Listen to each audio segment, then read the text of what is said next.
যে আমাদের এই দেশ হলো গণতান্ত্রিক দেশ। গণতন্ত্রের মূল বিষয়বস্তু হচ্ছে সকল ক্ষমতার উৎস জনগণ। আচ্ছা বলুন তো, এই কথাটা কি শিরিক না ভালো ভালো কথা? সমস্ত ক্ষমতার মালিক একজন, তিনি কে? তো আপনি আমি যদি গোটা বাংলাদেশের মানুষ যদি এক জায়গায় হয়ে সবাই যদি বলে যে খালেদা জিয়াকে সরকার বানাবো, আল্লাহ যদি না চায় কেউ পারবে? তাহলে আমাদের ভিত্তিটাই হচ্ছে কুফর আর শিরিক দিয়ে ভরা। আমরা মনে করি জনগণ সমস্ত ক্ষমতার উৎস জনগণ যদি হয়, তাহলে আল্লাহ কি বসে ফিডার খাবে? নাউজুবিল্লাহি মিন যালিক। তো এই যে আপনি আমি যেই দেশে বসবাস করি, সেই দেশের মূল ভিত্তিটাই হচ্ছে কুফর দিয়ে। তো এই যে এই আয়াতের তাফসীরের ব্যাখ্যায় দুইটি বিষয় উল্লেখ করেছে যে ঈমান এনেছে তার জন্য কুফর জীবন ব্যবস্থা অধীনে জীবন যাপন কেবল দুইটি অবস্থায় হতে পারে। এক নাম্বার, ইসলামকে ওই দেশে বিজয় করা ও কুফরি জীবন ব্যবস্থাকে ইসলামের জীবন ব্যবস্থায় পরিবর্তিত করার জন্য ওই দেশে বসবাস করা।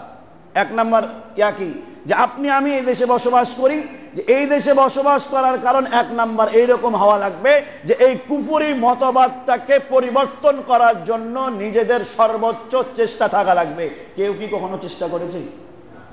জানি না যে আমাদের দেশের এই অবস্থা, আমরা কুফরির উপরে দাঁড়িয়ে আছি। এরপরে দ্বিতীয় নাম্বার হচ্ছে সেখান থেকে বের হয়ে আসার কোনো পথ না পাওয়া গেলে চরম ঘৃণা ও অনিচ্ছায় থাকার একটা মনোভাব থাকা লাগবে। সম্মানিত উপস্থিতি, আপনি আমি যে দেশে বসবাস করছি, এই দেশটা যেহেতু এই যে সমস্ত ক্ষমতার উৎস জনগণ, যদি এই কথার উপরে আপনি আমি থাকি, ওই যে প্রথম কথায় চলে যায়, আল্লাহ রাব্বুল আলামিন সূরা নিসার 97 নম্বর আয়াতের মধ্যে বলেছে, এই সমস্ত হুকুমকে পরিবর্তন করার যদি আপনার আমার ইচ্ছা না থাকে, মরার আগেই জাহান্নামের সুসংবাদ নিয়ে আপনি আমি জাহান্নামে যাব। বলুন না নাউজুবিল্লাহ। তো এই জন্য আপনার আমার ইচ্ছা, আপনার আমার মনোভাব এইরকম থাকা লাগবে যে আমাদের দেশে আল্লাহ রাব্বুল আলামিনের নিয়ম, রাসূলুল্লাহ সাল্লাল্লাহু আলাইহি ওয়াসাল্লামের পন্থা ছিল খেলাফত প্রতিষ্ঠা করা। কি করা? খেলাফত প্রতিষ্ঠা করা।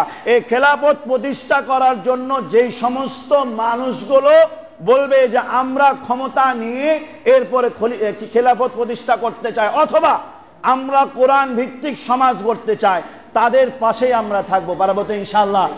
এখন বিএনপি ভাইরা বলবে জামাত ইসলামের দিক চলে গেল।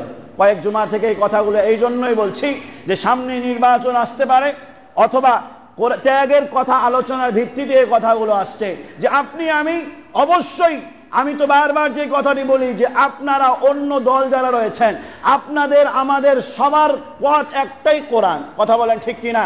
অতএব বিএনপি বলেন, জামাত বলেন, জাতীয় পার্টি বলেন, নাগরিক পার্টি বলেন, আরো যত হেফাজত জামাত যা আছে, সবারই বক্তব্য যদি একটাই হয় যে ওই জামাত ইসলাম বলছে বলতেই থাকুক, আমরা বিএনপির মানুষেরা আমরাও ঘোষণা দিলাম মুসলমান দেশ, আমরা মুসলমান, আমরা কোরআন অনুযায়ী দেশ পরিচালনা করব, তাহলে তো আর কোনো প্রশ্ন থাকে? আর প্রশ্ন থাকে? তো আল্লাহ রাব্বুল আলামিনের জমিনে আল্লাহর হুকুম পালন করার জন্য যে আপনাকে আমাকে পরামর্শ দিবে, যে কথা বলবে, তার সাথেই থাকবো। পারবো তো ইনশাআল্লাহ?